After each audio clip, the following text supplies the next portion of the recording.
Please don't forget to subscribe to our channel for more English story. I remember the first time I realized I was at war with myself. It wasn't some dramatic epiphany, no lightning strike, no sudden collapse. It was quieter than that. It was a Tuesday. I was sitting at my desk, staring at a blank screen, the cursor blinking like a metronome, counting down to some invisible deadline. My to-do list was a mile long, but I couldn't move. My body felt heavy, like I was sinking into the chair, and my mind was a storm of thoughts I couldn't untangle. Why can't I just do this? Why am I like this? What's wrong with me? That's when it hit me. I wasn't just stuck. I was fighting, not with the world, not with the people around me, but with myself. My mind had become a battlefield, and I didn't even know how the war had started. The first enemy: comparison. It's funny how the smallest things can trigger the biggest battles. For me, it was Instagram. I know, I know, how cliche, right? But hear me out. It wasn't just scrolling through pictures of people living their best lives. It was the way it made me feel. Like I was standing still while everyone else was running marathons. Like I was failing at life because I wasn't traveling to exotic places, or starting a side hustle, or meditating at sunrise. I look at my own life and see nothing. Just me, sitting in my apartment, eating cereal for dinner because I was too tired to cook. And the worst part? I couldn't stop looking. It was like picking at a scab. I knew it would bleed, but I couldn't help myself. One night, after another round of mindless scrolling, I broke down. I called my best friend, crying so hard I could barely get the words out. I don't know why I'm like this. I said, why can't I just be happy with what I have? She was quiet for a moment, then said, maybe you're not supposed to be happy with what you have. Maybe you're supposed to be grateful for it. That stopped me cold. Grateful? For this? For the mess? The chaos? The constant feeling of not being enough? But then she said something else. Comparison isn't just the thief of joy. It's the thief of you. Every time you compare yourself to someone else, you're giving away a piece of yourself. And eventually, there's nothing left. That hit me like a punch to the chest. I realized I'd been so busy measuring myself against everyone else that I'd lost sight of who I was. I wasn't just fighting comparison, I was fighting for myself. The second enemy: perfectionism. If comparison was the thief, perfectionism was the prison. It wasn't just about wanting to do things right, it was about needing to do them perfectly. And if I couldn't, well, then I wouldn't do them at all. I remember the first time I missed a deadline. It was for a project I'd been working on for months, something I was really proud of. But as the due date got closer, I started to panic. What if it wasn't good enough? What if people hated it?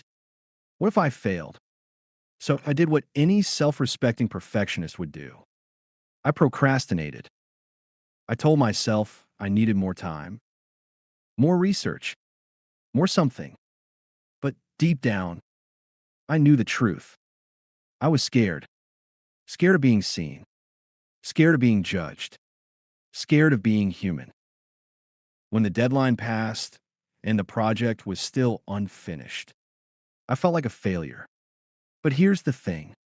No one else cared. My boss was disappointed. Sure, but life went on. The world didn't end. And that's when it hit me. Perfectionism isn't about being perfect. It's about being safe. It's about hiding. I started to notice how often I use perfectionism as an excuse. I tell myself I couldn't start something until I had the perfect plan, the perfect tools, the perfect moment. But the truth is, there's no such thing as perfect. There's only now. And if you wait for perfect, You'll be waiting forever. The third enemy.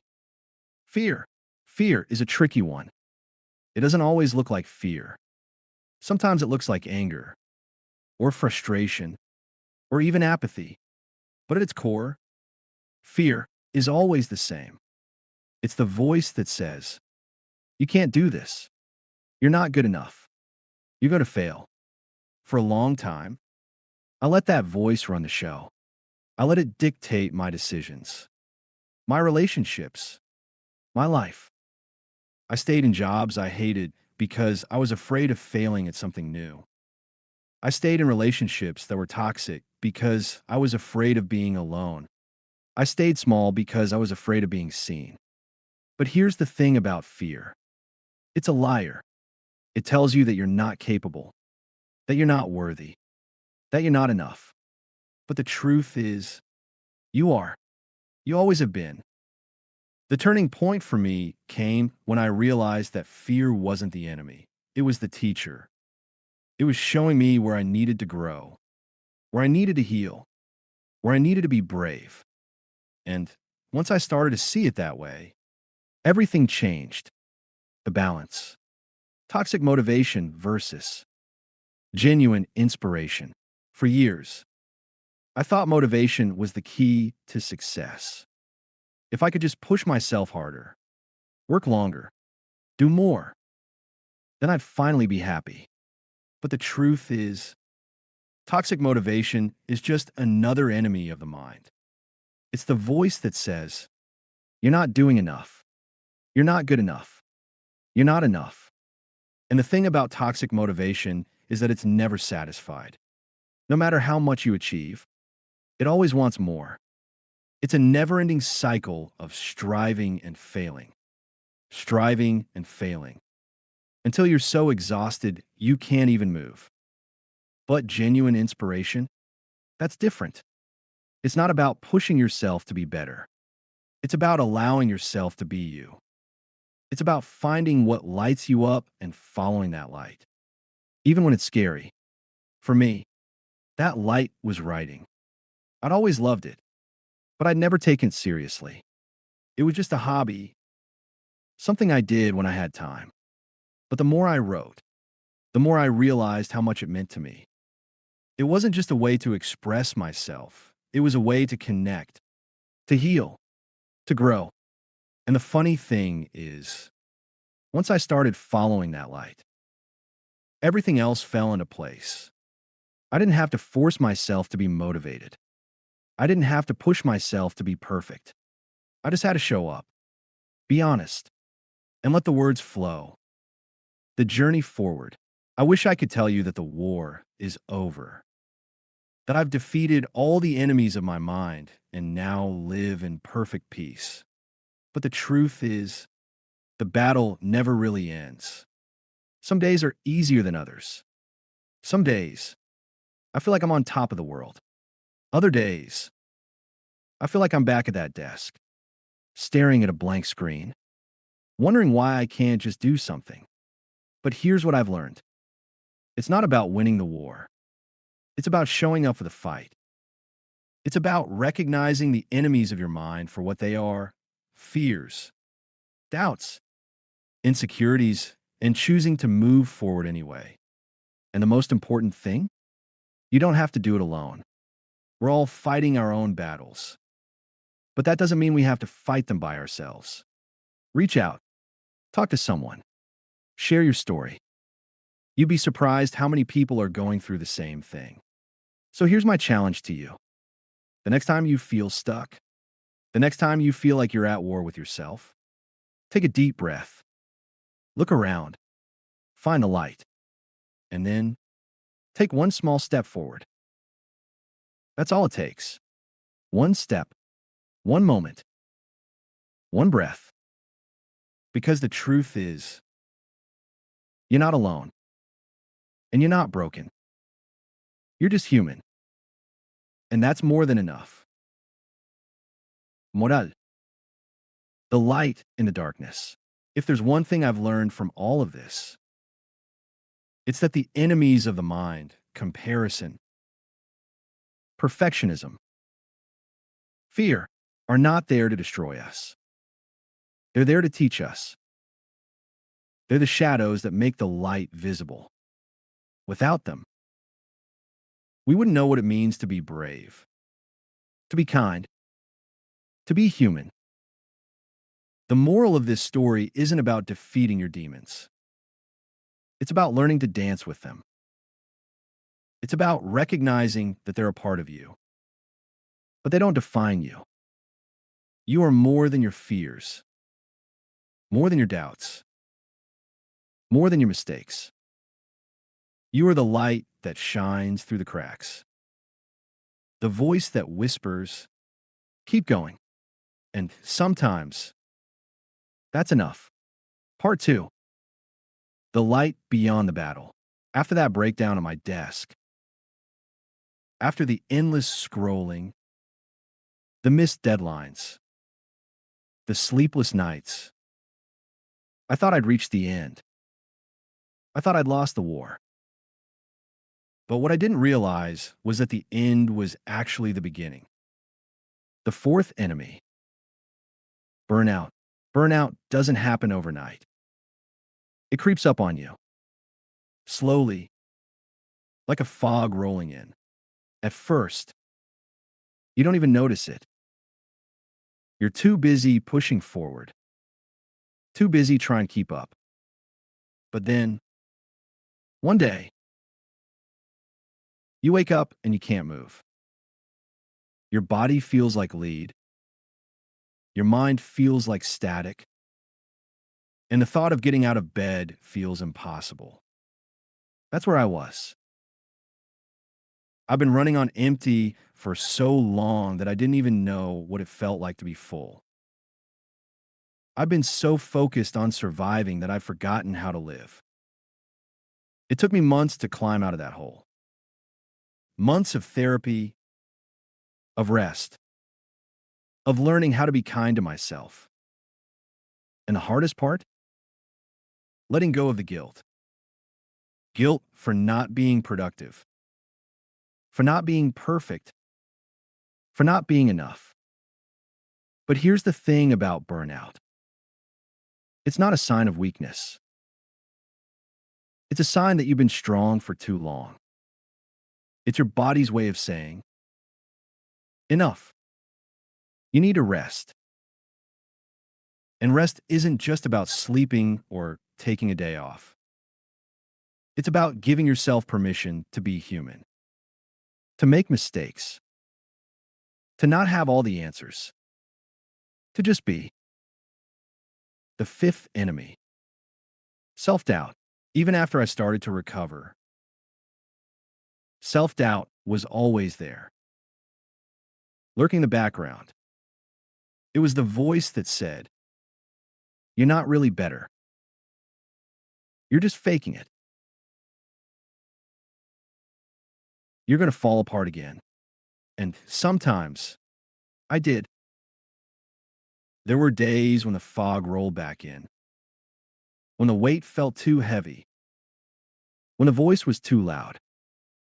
But instead of fighting it, I learned to listen to it, not to believe it, but to understand it.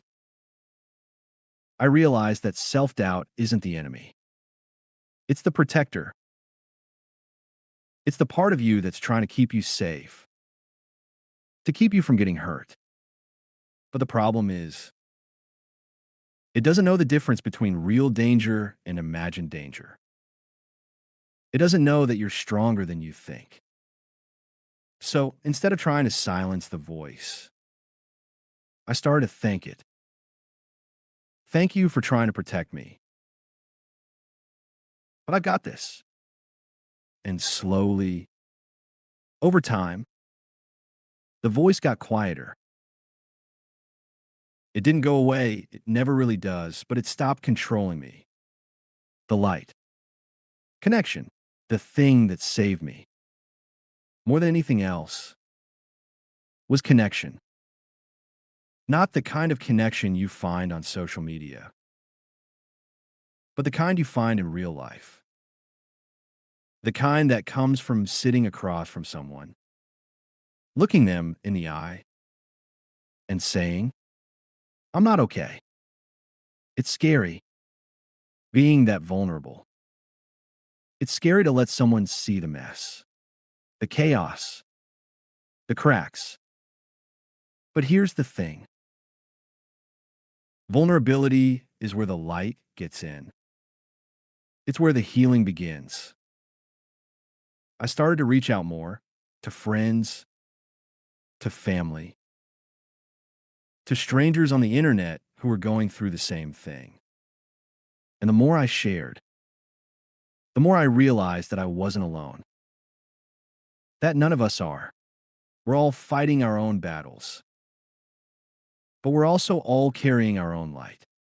And sometimes, all it takes is one person to shine their light on you, to remind you that you're not broken, that you're not alone, that you're enough. The journey continues. I wish I could tell you that I've figured it all out, that I found the secret to happiness and peace. But the truth is, I'm still figuring it out. I'm still learning, still growing, still fighting.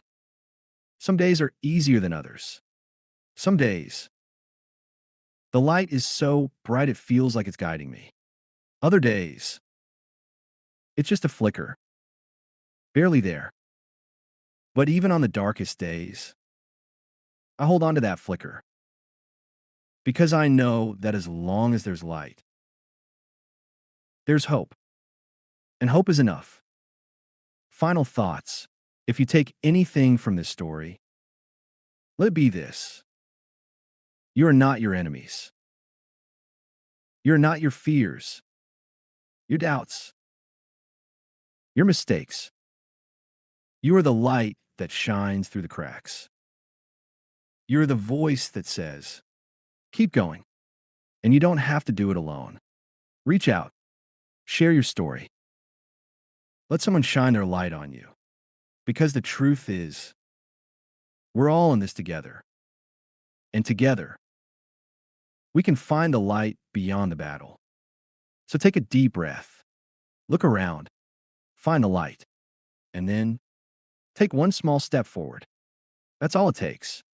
One step, one moment, one breath. Because the journey isn't over yet. And neither are you. I'm so glad you spent this time with me. If you liked the story, please give it a thumbs up and subscribe for more. Take care, and see you next time.